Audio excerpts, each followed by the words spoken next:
Bonjour, c'est Didier Gustin sur Le Mensuel. Alors le Mensuel, c'est quoi? C'est un site magazine et culturel. Voilà, Didier Gustin sur Le Mensuel. Didier Gustin sur Le Mensuel et sur Le Mensuel.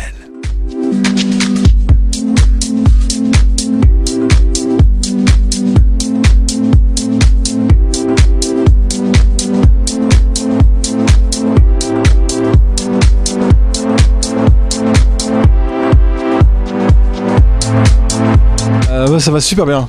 On commence avec Marc Jolivet, on fait une parodie des vampes, il s'appelle Les Crampes.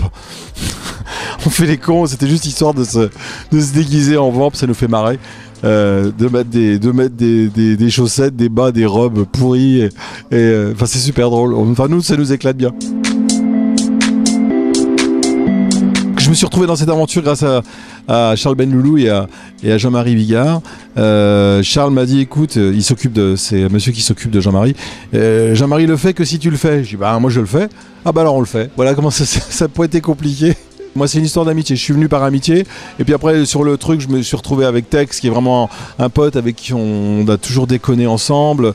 Et puis Marc, que je connaissais pas. Marc Jolivet, Popek, que je suis depuis très longtemps aussi. Et je crois que Popek aussi, de son côté, a dit, ah bah si Augustin, je sais qu'il m'aime bien. Et moi, je vais dans les endroits que quand les gens m'aiment bien.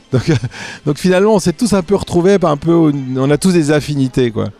Je me lève et je te bouscule, ne te réveille pas comme d'habitude.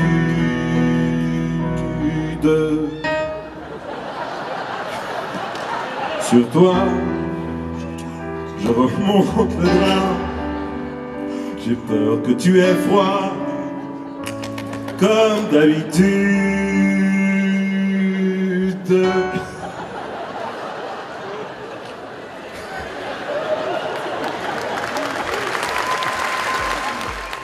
Non, il n'y a pas de problème de concurrence entre nous parce que on a tous des carrières bien remplies déjà. Il y a encore plein de choses à faire, mais on a déjà des carrières bien remplies. On peut pas dire qu'on a des choses à prouver, quoi. Mais bon, mais même sans ça, je sais qu'avec Jean-Marie Bigard, on faisait des plateaux du rire, des open du rire au point virgule, et on faisait venir Danny Boone, Kelly Kakou, Pierre Palmade, tout le monde venait faire un sketch. Puis voilà, c'est un peu le principe en fait. C'est un peu le principe.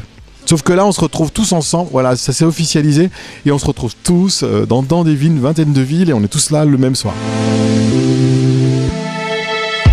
Ça varie tous les soirs. On a tous un soir où on gueule. Il y a tous un soir où il y en a un qui va amener des bouteilles de vin du meilleur, visiblement. À chaque fois, évidemment, c'est le meilleur vigneron. Moi, je bois pas d'alcool, mais quelques fois, je goûte. Et là, j'ai goûté tout à l'heure un vin à consommer avec modération, évidemment, comme on dit. Un vin bio de Marc Jolivet, évidemment. C'est bio, c'est Jolivet. Et qui était très bon, mais sinon, j'en bois pas. Mais vraiment juste pour goûter, mais voilà. Je pris un homard sauce tomate, il avait du poil aux pattes, bien de folie aussi.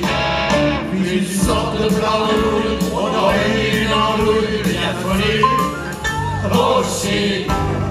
Je m'offris une gigotte, et on me des chalottes, bien de folie aussi. Puis une poire et des confettes, seulement la poire et les lettres, bien de folie aussi. C'est vachement sympa, je trouve, que se retrouver ensemble comme ça, de faire les dates, de dîner ensemble, ça donne des idées en fait, même après ça donne des idées, puis ça nous permet aussi de nous voir mieux que de nous voir plus, quoi. Parce que Jean-Marie, on est potes, mais on se voit pas souvent, parce que lui, voilà, il bosse, moi je bosse de mon côté, donc on se voit pas, et là c'est vraiment une occasion de se retrouver. C'est vraiment pour nous une kermesse, quoi, on n'arrête pas de rigoler, quoi. Du début à la fin, on est toujours en train de trouver la bonne connerie à faire. Hier, j'étais en train de repasser mes affaires. Marc Jolivet dit, oh super, une planche, viens, on va aller sur scène avec. On est parti sur la scène avec la planche. Donc, on fait des cons, quoi. Ça se prépare sur un temps très court. En fait, on sait tous ce qu'on a à faire. On a tous nos morceaux bien précis à faire. Et puis, on a des petites parts d'improvisation à droite à gauche. Moi, je fais un truc avec Jean-Marie. Je fais un truc avec Jolivet. Voilà. Donc, on a tous des petits moments ensemble. Et ce qui nous permet pouvoir déconner entre quoi. C'est difficile de faire un choix, d'autant que moi je suis plus jeune, je sais pas si je suis un éternel, je pense que je dirais que sans fausse modestie que Gérard est un éternel, puisqu'il a vraiment marqué au fer rouge. Moi ce que j'ai amené dans l'imitation en fait, c'est la théâtralisation, donc c'est moins évidemment c'est moins facile à vendre en télé, mais j'ai amené quelque chose dans l'imitation. Dans cette tournée, ce que j'ai voulu amener, c'est un sketch emblématique qui s'appelle Le Pape et qui fait vraiment beaucoup rire, et un sketch sur Johnny avec lequel je commence, et c'est deux sketchs qui à chaque fois que je les joue sur scène, les gens sont pliés de rire. Donc j'ai amené ces deux sketchs là, plus Joe Cooker, Delerme et Raphaël. Et puis, oh!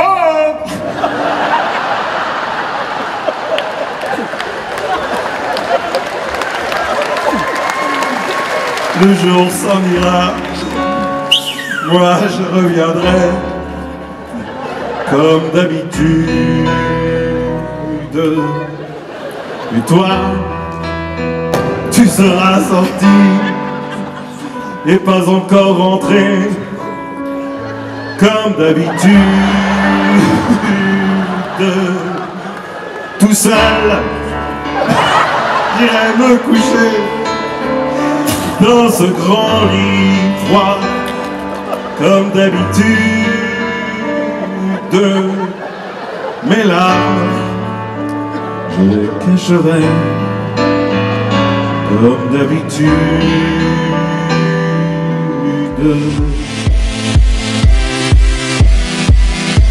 Non, moi je me fatigue pas trop, je sais que je peux chanter pendant 2 heures, donc c'est pas un problème. J'ai fait des spectacles où je jouais tous les personnages, j'imitais plein de personnages, et en fait on avait fait une histoire, j'avais fait une histoire, ça avait été mis en scène par Pascal Légitimus, ça durait 1h30. Ensuite un spectacle écrit et mis en scène par Bigard, qui faisait 1h30, et là je prépare un tour de chant écrit et mis en scène par Laurent Baffy. Donc non, puis c'est pareil, ça va durer 1h30, donc non, j'ai l'habitude. Je me souviens un soir, les gens me demandaient faites-moi 50 minutes, et au bout de 2 heures j'étais encore sur scène à faire des trucs et tout, les gens me réclamaient, on y retournait et tout, c'est la folie quoi. Je vois pas le temps passer, et puis eux non plus, donc au bout de 2 heures on se dit merde, oui c'est vrai que ça fait 2 heures. Alors je pense qu'on sera déjà sur Paris, on va déjà faire une tournée. On va, je pense, donc début 2015 jusqu'en septembre. Je vais faire des dates un petit peu éparses dans toute la France. Après, sur Paris, septembre. Ensuite, octobre, novembre, décembre, certainement en tournée peut-être encore avec les Éternels. Et puis retour encore à Paris avec le nouveau spectacle, janvier 2016 et tout ça. Enfin, ça nous amène loin. Plus une tournée encore sur la deuxième partie de l'année 2016.